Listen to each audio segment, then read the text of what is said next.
Ja mummot on toinen. Mitä ihmistulppia. Nyt pitäisi olla jotkut omat kelloajat, niin me saat tulla normaali ihmisten joukkoon. Jeesus, kun kaupassa tajuut, että on valinnut sen jono, jos on joku mummo kärryisen kanssa siellä edessä. Ja sitten vetää se kukkaro esiin ja tyhjentää kaikki vanhat markat ja pennit ja lomaliirat johonkin liukukihnalle. Onko tässä? No on siinä romurautaa. Joo, on. Sitten kun ne vihdoin saa maksettua, sit jäädään siihen höpöttämään jotain ihan asiaan kuulumatonta.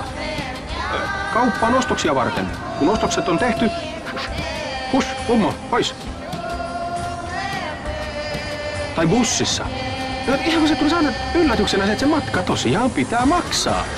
Hölmistynyt ilme ja siellä ruvetaan sitä kukkaroa sit kaivamaan. Jengi valittaa HKL:lle, että bussit on myöhässä. No miksiköhän? Kun ne mummot nyt kuitenkin herää sen 5 tuntia ennen koko muuta maailmaa, niin voisiko sen ajan jotenkin käyttää hyödykseen? Voisiko niinku vaikka sinä aikana ottaa selville, paljon maksaa HKL-matka? Sitten etsiä se kukkaro. Sitten laskea ne rahat. Kaikki tämä etukäteen. Hyvä mummo. Hyvä mummo. Isä noin puhua vanhuksista, ei saa liian tuomaan viisautista tai kunnioittaa vittuutta. Kyllä saa, eikä ole, eikä pidä. Vanhuksissa on viisautta, no viisas vanhuksissa on viisautta. Tyhmis vanhuksissa on tyhmyyttä. Eihän nyt se, joka on ollut pälli koko ikänsä yhtäkkiä muutu viisaaksi ja arvokkaaksi, vaan sen takia, että ruumis rupeaa prakaa alta. Minkä takia joku pitää nostaa korokkeelle vaan sen syntymävuoden takia? Kyllä 100-vuotiaalle saa sanoa, että se on kusipää, jos se on kusipää. Kun kerran osa ihmisistä, jotka tuntee tässä vaiheessa, ne on ihan täysmulkkuja. Tai ne on tyhmiä. Tai ne on jotenkin muuta vaan onnettomia tapauksia. Miksi ei voi myöntää sama pätee vanhuksiin? Osa mummoista on kusipäitä. Osa mummoista on tyhmiä. Ja sillä ei ole mitään tekemistä, mikä se on se sulosen vanhuuden höppänyyden kanssa. Se on vaan tyhmyyttä.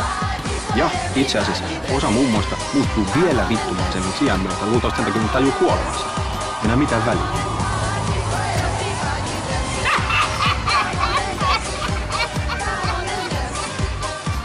Ja nuorissa on voimaa.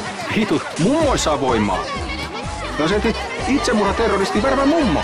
Vedät oikein mummo, saat semmosen 100 vuoden vitutuksen ja patoma, joka vaan etsii ulospääsyä. No se voi olla kuitenkin kohta, ei mitään väliä.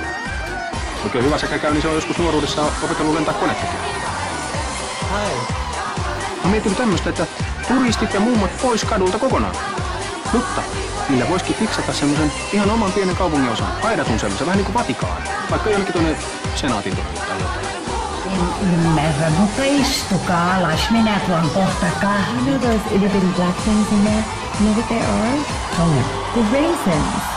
you're kidding me. Nope. Siellä ne vois sit olla. Turistit on äimänä kaikesta ja tykkää kysellä tyhjänpäiväisyyksiä. Mummot tykkää jaaritella tyhjänpäiväisyyksiä.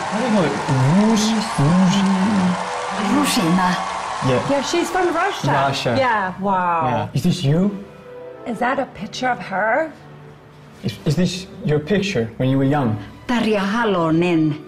When you were young. Right. Right, yeah. I gotta say, you're looking just as pretty now as you did, 30 years ago? Oh, honey. Tadaa! Ja kummallakaan kiire mihinkään.